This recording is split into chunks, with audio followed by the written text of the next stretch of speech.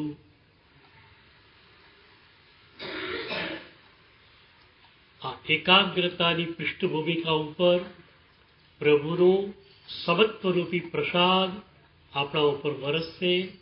આપણે એને ઝીલી શકીશું. વરસતો તો રહ્યો જ છે પ્રસાદ, આપણે એને ઝીલી શક્યા નથી. હવે આપણે એને ઝીલી શકીશું.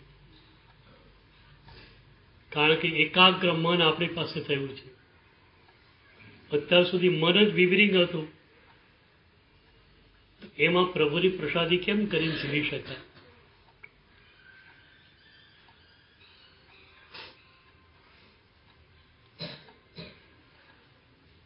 3 મિનિટ.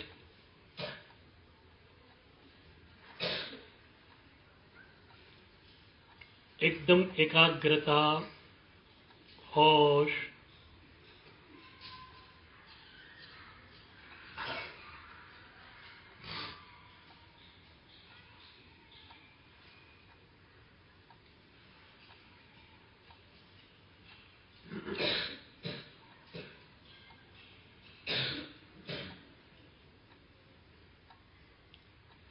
विचार नहीं, ऊंघ नहीं, જાગૃતિ.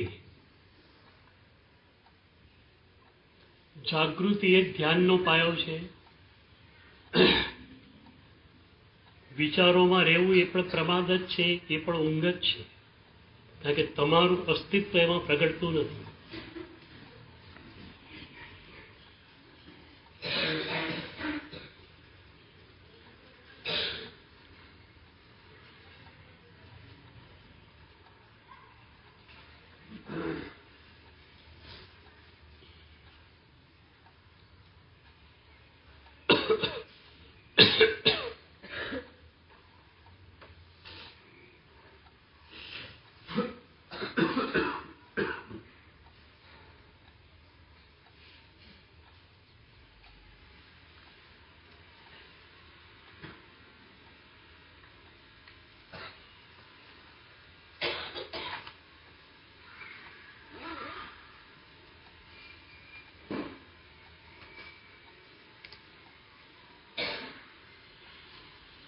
છેલ્લી 1 મિનિટ એકદમ સજગતા, હોશ.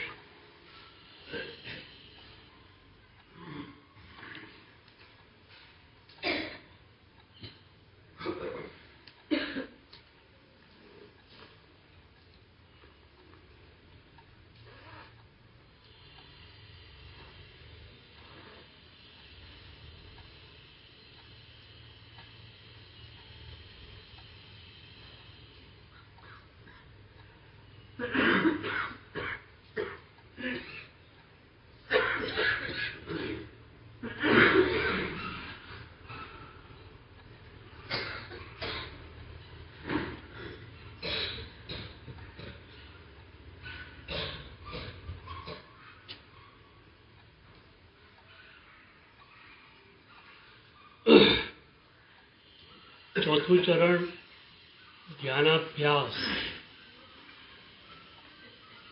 પદને છોડી દો. શાંત ચિત્તે બેસો. માત્ર શાંત ચિત્તે બેસવું છે. તમારી સાધના અત્યારે એટલી જ છે કે વિચારોમાં તમારું મન ન જાય. વિચારોમાં મન ગયું, પરમાં મન ગયું. મનને ક્યાંય જવા દેવું નથી. વિચાર આવી જાય તો પણ જોઈ લો. વિચારના પણ દ્રષ્ટા બનો.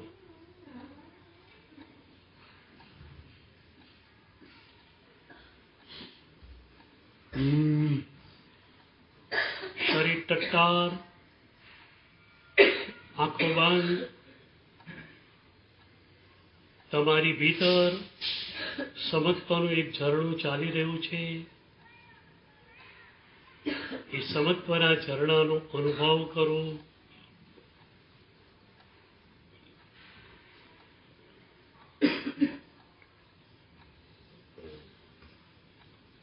તમે શાંત છો, પ્રશાંત છો. કોલાહલ, ઘોંઘાટ બધું મનની નિપજ છે. તમે મન નથી, તમે શુદ્ધ ચૈતન્ય છો.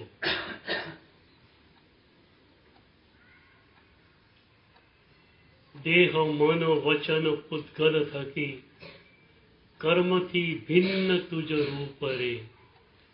તમે બધાથી ભિન્ન છો, જ્યોતિર્મય છો.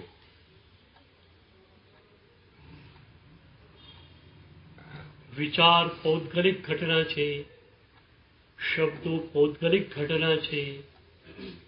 તમે પોતે જ્યોતિર્મય ઘટના છો, અપૌદ્ગલિક ઘટના છો.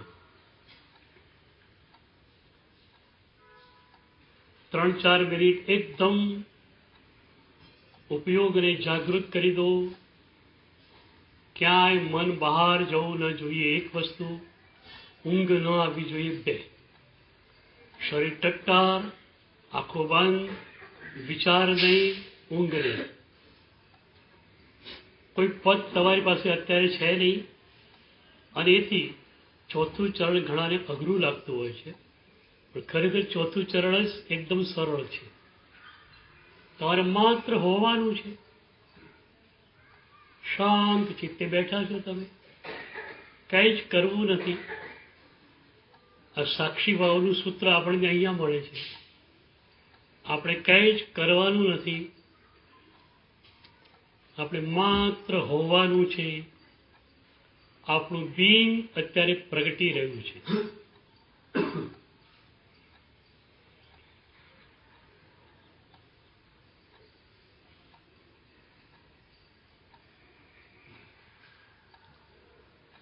અઢી મિનિટ એકદમ હોશ, જાગૃતિ.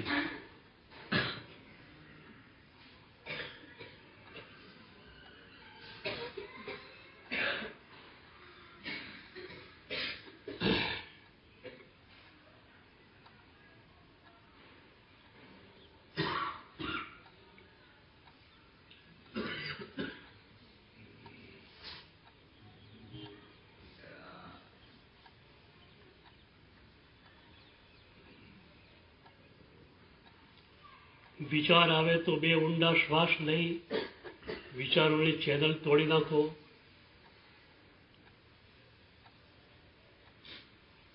ઊંઘ આવે તો આંખ ખોલી પટપટાવી પાછી બંધ કરી દો. શરીર એકદમ ટટ્ટાર. સ્પાઇનલ કોર્ડ, કરોડરજ્જુ એ મેરુદંડ છે. મેરુ ક્યારે પણ ઝૂકે નહીં. સતત બેસવાની ટેવ પણ આ જ રાખવી છે. શરીર ટટ્ટાર.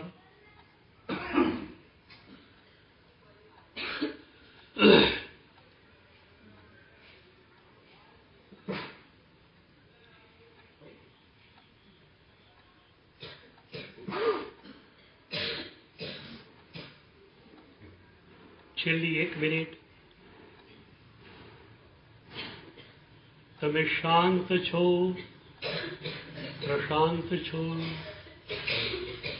તમારી ભીતર દિવ્ય શાંતિ છે, એનો અનુભવ કરો.